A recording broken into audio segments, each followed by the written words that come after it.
大家好，我是老盛，这里是北美华人暖通空调频道。今天我们一起来开箱体验一下一款新的 HomeNex 智能门铃。我现在收到的是测试版，所以包装相对比较简单。打开包装以后，我们会看到里面有一本说明书。智能门铃，从正面看，镜头、麦克风、状态指示灯和门铃的按键长得和 Nest 很像。后固定底座打开以后，我们可以看到有2个固定螺丝可以固定在墙上。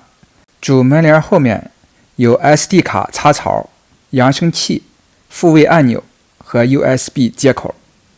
在包装盒的另一侧还有一个小的包装盒，打开以后我们可以看到有20度辅助支架、室内接收器、螺丝组件、双面胶和复位针、螺丝刀。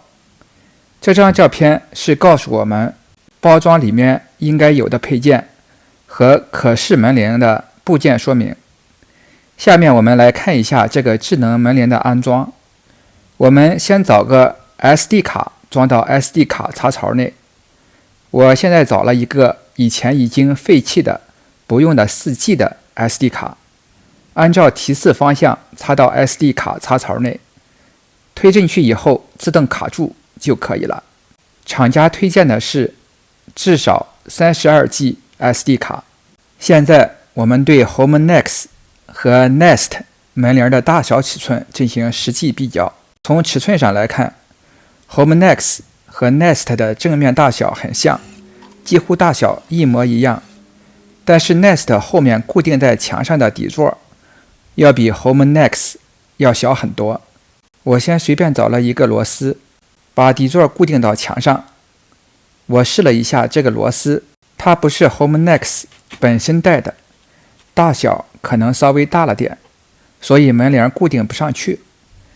我就不得不把它换成 HomeNex 自带的螺丝组件，重新进行固定。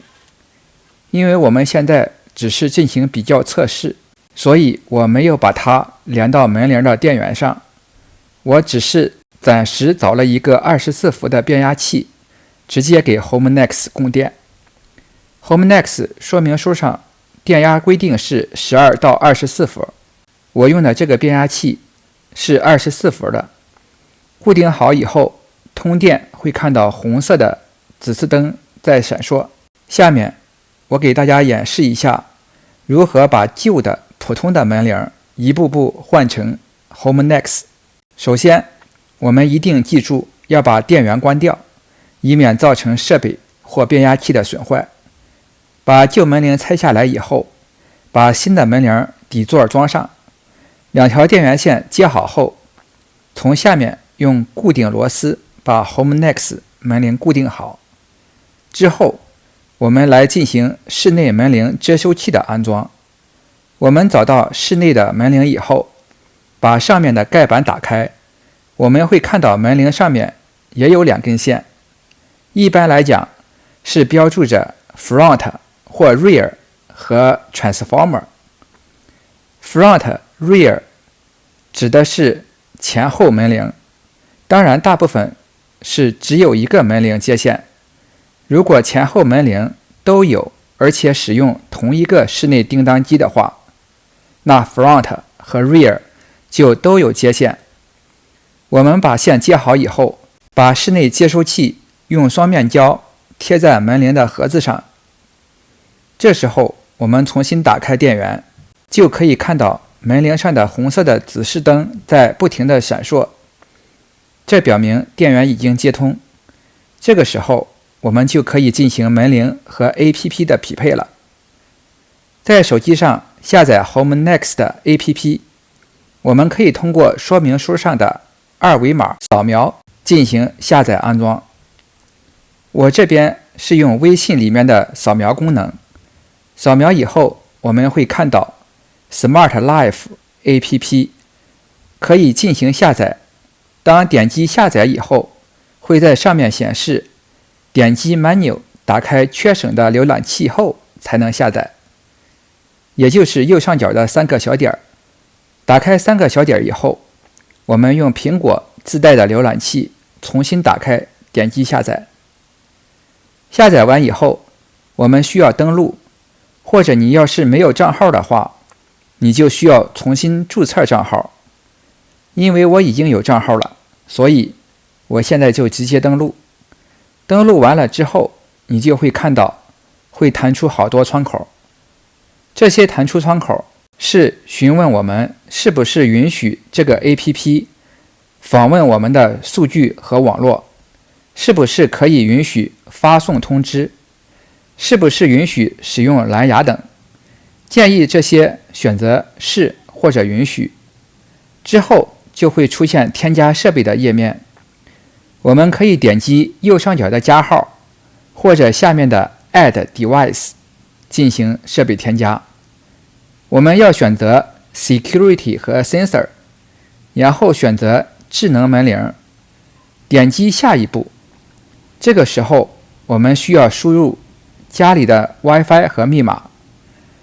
这时候 APP 会产生一个二维码，我们需要拿着二维码将手机屏幕对着门铃的摄像头，离开大概20到30厘米远。有时候我们需要左右转动一下屏幕。当你听到提示音后，门铃上面的指示灯会变成蓝色，这时候就表明系统已经配对成功。点击门铃的图标以后，选择我们室内门铃的类型。像我们上面的门铃是机械式的，所以选择 Mechanic。 如果你是无线的门铃，那就选择 Wireless。 如果你使用的是 Google Home Speaker， 那你可以选择 Non-Bell。 我们安装好以后，和 Nest 门铃进行一下外观的比较。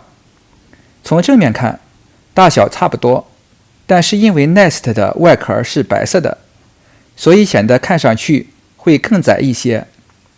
但是其实它的正面大小是完全一样的，只是 Nest 的底座会比这个 Home Nex 要小很多，因为它是有点锥形的，而 Home Nex 是纯粹的圆柱形，也就是上面和底座是一般大小的，而 Nest 的底座相对比较小。我们上上下下看看，外形除了 Nest 看着更高大上，其他几乎没有太大区别。这时候我们可以把 Smart Life APP 打开，就可以看到门前的景象了。我们把它放大到最大，还可以看到我们车的车牌号码，不是非常清晰，但是能够看清上面的字母。我们可以再看一下 APP 下方有个照相机的图标，我们点一下，其实就是捕捉一张静态照片，可以存到 SD 卡里。还有一个摄像机的图标，我们可以点一下进行录像，录像也可以存到 SD 卡。最后在 Gallery 里面可以观看我们存储的视频或照片。现在我们看一下晚上他拍的视频，还是比较清晰的。我们比较一下 Nest 和 Home Nex 对夜景的细节捕捉效果。肉眼看上去 Home Nex 比 Nest 效果稍微好一些。我们现在打开 Nest， 看一下 Nest 白天的高清状态下的清晰度。放到最大，我们的车牌基本上还是看不清楚。不知道为什么，我这个 Nest 感觉它的分辨率还不如 Home Nex。 我们再尝试把 Home Nex 连接到 Google Home 进行一下测试。打开 Google Home， 拉到最下面以后，有个 Works with Google， 点开以后，搜索点击 Smart Life， 回车以后我们可以找到 Smart Life。 点击以后，让我们输入账号。我们输入账号以后，就可以授权连接到 Google Home 了。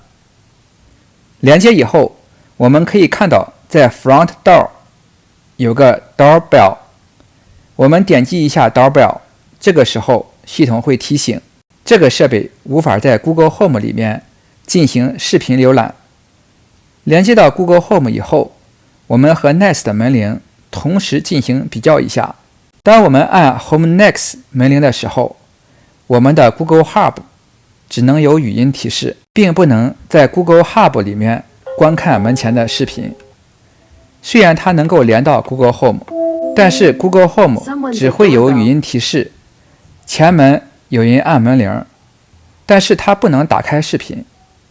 我们再按一下 Nest 的门铃，在 Google Hub 里面不仅会出现语音提示，还会直接打开视频，并且我们可以点 Response， 在室外门铃上就可以听到我们的 Response 内容的语音播放。下面我们看一下 Home Next 详细的功能介绍。第一个是返回键，第二，视频的清晰度，我们测试的都是用 HD 模式， SD 模式是低清晰度。第三是门铃的设置，第四是放大功能，第五是音量，第六是全屏显示，第七是画面截图，第八是麦克风，按住麦克风以后就可以和室外进行语音双向交流。第九，画面录制。第十，隐藏菜单。点击一下，打开隐藏菜单以后，我们可以看到11是视频回放，12相册，可以看到我们保存的静态图片或视频。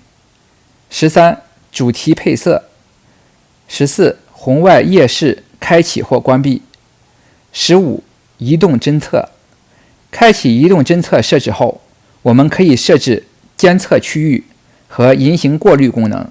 移动侦测报警功能，如果打开以后，如果有物体移动或活动被监测到，就会发信息到您的手机。我们也可以设置报警的敏感等级，如果你不希望特别敏感，那就可以把等级降低。移动侦测里面还有活动区域的设置，我们可以设置我们门前的某个区域，只检测这个区域内活动的物体才进行报警。我们也可以开启人形过滤，但开启人形过滤以后，只有精确检测到人形移动以后才会发送提醒到用户手机。同时，任何被侦测到的物体移动都会被保留在 SD 卡的录像里面。视频的录制，我们可以打开当地视频录制。当选择本地存储，可以将您的 Home Next 捕捉到的视频存放到 SD 卡上。在事件录像模式下，每当有人按门铃或者设备侦测到任何物体移动时， Home Next 可视门铃将会自动录像。在连续录像模式下，可以不间断地进行录像，这样会浪费很多 SD 存储卡的空间。我们建议选择事件录像，不建议无间断的连续录制。录像回放、物体移动或按门铃触发的录像都会在回放里面随时查看。最后我们总结一下， Home Next 在加拿大的统一售价是129加币，只有 Nest 的一半，但是却几乎拥有 Nest 的所有功能。除了 Google Home 的部分功能还没法和 Nest 相比， Home Next 有的功能比 Nest 更实用，比如 SD 卡存储，不用交月费就可以随时进行视频回放，比如活动侦测区域的手动设置，比如加拿大境内服务器和加拿大境内中英文客服和技术支持等。如果大家有对购买 Home Next 智能门铃感兴趣的话，可以在下方留言。如果您有安装或销售合作意向，可以直接发电子邮件给我们。在以后的视频中，我们会不断地推出其他智能家居产品的介绍、安装和维修等等。如果您感兴趣，就赶快订阅、点赞、留言和转发吧。谢谢收看。北美华人暖通空调频道，点赞、评论、订阅、分享和按小铃铛，有小惊喜哟！